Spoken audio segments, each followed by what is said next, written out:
In the story of Prahlad, we had the story of a Vaishnavite, somebody who worshipped Vishnu and then was directed onto the path of self-enquiry.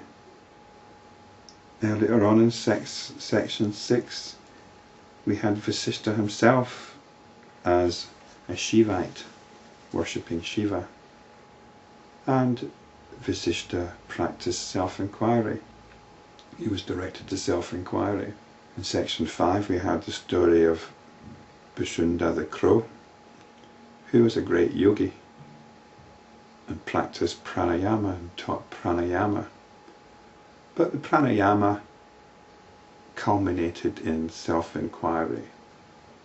Here now we've got the story of Arjuna and Krishna in the Bhagavad Gita.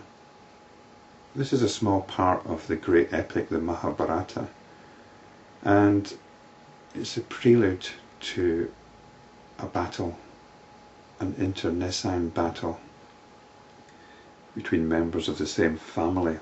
And just before the battle commences, the great warrior Arjuna is having doubts because there are beloved relatives, great heroes in the other camp that he's going to have to fight to the death against. At the same time, he's quite assured of victory because his charioteer is none other than the great god Krishna, who is an avatar of the Supreme Lord Vishnu. So the Bhagavad Gita is a dialogue between Arjuna and Krishna. Let's get the prelude to this. The entire universe appears in the one ocean of cosmic consciousness. In that universe dwell 14 types of beings. This universe has already had Yama, Chandra, Surya and others as its presiding deities. They have established the tenets of right conduct. However, when the people become predominantly sinful, Yama, the god of death, sometimes engages himself in meditation for some years, during which the population increases and explodes. This isn't because there's a big birth rate, it's just that people have stopped dying, because Yama, the god of death, is in meditation and isn't reaping lives. The gods, frightened by this population explosion, resort to various devices to reduce it. It doesn't say why the gods would be frightened by this. All this has happened again and again, countless times. The present ruler, Yama, is Vasistha.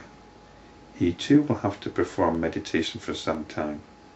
When on account of that the population of the earth will multiply very fast, all the gods will appeal to Lord Vishnu to come to their aid. He will incarnate as Lord Krishna, along with his alter ego named Arjuna. So there we are. Arjuna is also an incarnation of Vishnu. His elder brother will be Yudhishthira, or the son of Dharma, who will be the embodiment of righteousness. His cousin Duryodhana will fight a duel with Bhima, Arjuna's brother. In this battle between cousins, 18 divisions of armed forces will be killed, and thus will Vishnu dispose of the burden on the earth. It's rather a bloodthirsty way of going about it, isn't it? Why not just have a plague which wipes everybody out? But perhaps that was done in the past. In this case it's going to be a big battle. Krishna and Arjuna will play the roles of simple human beings. When Arjuna sees that the armies on both sides are composed of his own kinsmen, he will become despondent and will refuse to fight. At that time, Lord Krishna will instruct him in the highest wisdom and will bring about a spiritual awakening in him. He will tell Arjuna, "This self is neither born nor does it die. It is eternal and is not killed when this body is killed. He who thinks that it kills or that it is killed, he is ignorant. How, why, and by whom is this infinite being, which is one without a second, and which is subtler than space, destroyed. Arjuna, behold the self which is infinite, unmanifest, eternal, and which is of the nature of pure consciousness and untainted. You are unborn and eternal.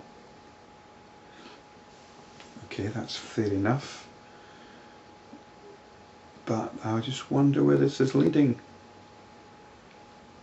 We have to be very careful about drawing implications from spiritual teachings, implications politically or socially, even philosophically. We don't take implications from spiritual realization.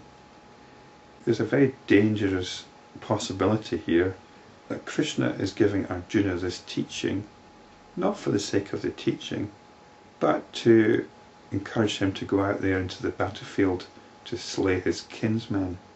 Arjuna is not experiencing weakness, he's experiencing compassion. And we shouldn't be using spiritual teachings to override compassion. So we must be very careful about where this is going. What Krishna says to Arjuna is true, and it's true in relation to itself. There is no therefore go out and slaughter your kinsmen which comes after it. Otherwise what we've got here is a charter for the psychotically deranged. Nothing dies, nothing is killed, nothing kills. Therefore, are we at liberty to go out there, murder, maim, rape? Who rapes? Who's raped? We must be very, very careful about this and not draw implications for our behaviour in society from it.